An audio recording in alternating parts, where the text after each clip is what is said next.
भृगुड़ी भवन प्रयक्षम तो साक्षम। भगवान भोले बाबा के प्रार्थना किए और प्रार्थना करके भगवान कृष्ण गए कहाँ, सांदीपनी के पास गुरुकुल में। वहां कृष्ण और बलराम गुरुकुल में शिक्षा लेने लगे और शिक्षा लेते लेते कुछ दिन बीता। वहां कृष्ण जी के एक साथ एक जने के दोस्ती हो गया, मित्रता। उसका नाम था सुदामा, वो ब्राह्मण था। भगवान कृष्ण गुरुकुल में शिक्षा लेने लगे। एक विद्यार्थी का जो गुण है, एक विद्यार्थी का जो धर्म है, वो सारे धर्म को पालन करते हुए भगवान शिष्य धर्म के पालन करते हुए गुरुकुल में निवास किए। और थोड़े ही समय में भगवान सभी वेद वेदांत में पारंगत होकर के गुरुकुल से वापस आने का समय आया। वापस आते समय गुरु जी को गुरु दक्षिणा दिया जाता है। तो हाथ जोड़ के भगवान बोले, गुरु जी आपको क्या गुरु दक्षिणा चाहिए? उनके गुरु जी बोले, बेटा मेरे को तो कुछ नहीं चाहिए, और तुम्हारे माँ को कुछ आवश्यकता है तो पूछ लो। भगवान कृष्ण अपने गुरु माँ के पास गए, जाके कहने लगे, गुरु माँ आपको कुछ चाहिए? तो उनकी गुरु माँ बोले, बेटा मेरा बेटा प्रभास क्षेत्र नहाने गया था, अभी तक वापस नहीं आया है, 10 साल हो गए, जाओ उसको वापस लेके आओ। उसकी गुरु माँ जानती थी मेरे बेटा समुद्र में डूब के मर गया है, और उसकी गुरु माँ ये भी जानती थी कि कृष्ण भगवान है, ये ला सकता है। क्योंकि भगवान कौन है? भगवान किसे कहते हैं? एक लाइन में उत्तर, जो असंभव को संभव कर दे वो भगवान है। जो पत्थर को भी पानी में तैरा दे और जो गेंद को भी पानी में डुबा दे वो भगवान।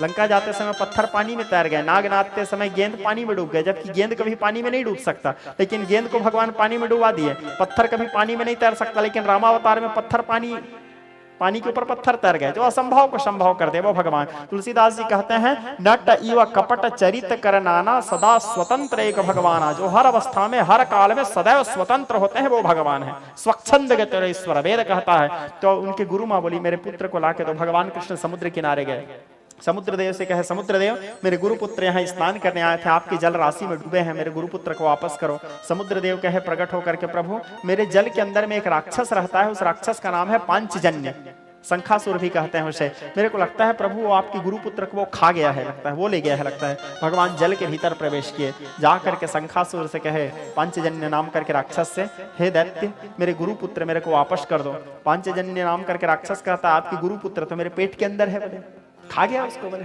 भगवान पांचजन्य के पेट को फाड़े, तो उसके पेट के अंदर में गुरुपुत्र तो नहीं थे, लेकिन उसके पेट के अंदर में एक बड़ा सुंदर शंख था। भगवान कृष्ण उस शंख को देख के प्रसन्न हो गए और उस शंख को भगवान अपने पास रख लिए। वो कृष्ण जी का शंख बना। नारायण जी के शंख का नाम है पांचजन्य। गीता में कृष्ण जी के शंख के बारे में कहा गया है, पांचजन्यम ऋषिकेशम देवदत्त धनंजय। कृष्ण जी के शंख का नाम है पांचजन्य शंख। नारायण जगन्नाथ जी की जो शंख पकड़ते हैं उस शंख का नाम है पांचजन्य। पांचजन्य नाम करके जो महाभारत काल में बजाए थे भगवान, तो पांचजन्य शंख मिला। अब उसके बाद भगवान यमराज के पास गए। यमराज को जाकर के बोले, यमराज मेरे गुरुपुत्र मेरे को वापस करो। यमराज बोले, प्रभु उसको तो मरे 10 साल हो गए हैं, और यमलोक का एक नियम है प्रभु, जो एक बार यहाँ आता है वापस नहीं जा सकता। मरा हुआ व्यक्ति कैसे जीवित हो सकता है प्रभु, ये नियम के विरुद्ध है। भगवान बोले, तुम हमको नियम सिखाओगे यमराज? हम तुमको बनाए हैं, तुम हमको नहीं बनाए हो। नियम हम बनाते हैं, नियम जीवों के लिए होता है, ब्रह्म के लिए नहीं। ब्रह्म सदैव स्वतंत्र होते हैं। गुरुपुत्र वापस करो। बोले यमराज बोले, मानना ही है भगवान की बात, नहीं माने तो हेड ऑफ गवर्नमेंट है वो, सस्पेंड यमराज को, दूसरा यमराज ज्वाइन। ऐसे वैसे कितना यमराज बना के रखे हैं। यमराज आए, बोले प्रभु आदेश, गुरुपुत्र को लाए। गुरुपुत्र को ला करके भगवान कृष्ण अपने गुरु माँ को प्रदान किए। गुरु माँ को प्रदान करने के बाद भगवान कृष्ण अब गुरुकुल से जाने के लिए अपने गुरुकुल वाला जो ड्रेस था उस ड्रेस को निकाले, ऋषि वाला ड्रेस, और राजसी पोशाक पहने। पहली बार आज भगवान राजसी पोशाक पहनने का। शंख तो मिल गया है नारायण जी को, एक चीज और बाकी है, अब बंसी छोड़ चुके हैं भगवान। वृंदावन के बाद भगवान कृष्ण बंसी नहीं बजाए, बंसी छोड़ करके भगवान अब शंख पकड़े, अब शंख बजाएंगे भगवान। लेकिन गुरुकुल से गए नहीं, थोड़ी देर रुके थे। उनके गुरुजी आए, बोले कृष्ण तुम्हारे तो जाने का समय हो गया, जा क्यों नहीं रहे हो कृष्ण? तो बोले भगवान कृष्ण, किसी के इंतजार कर रहा हूँ गुरुजी। बोले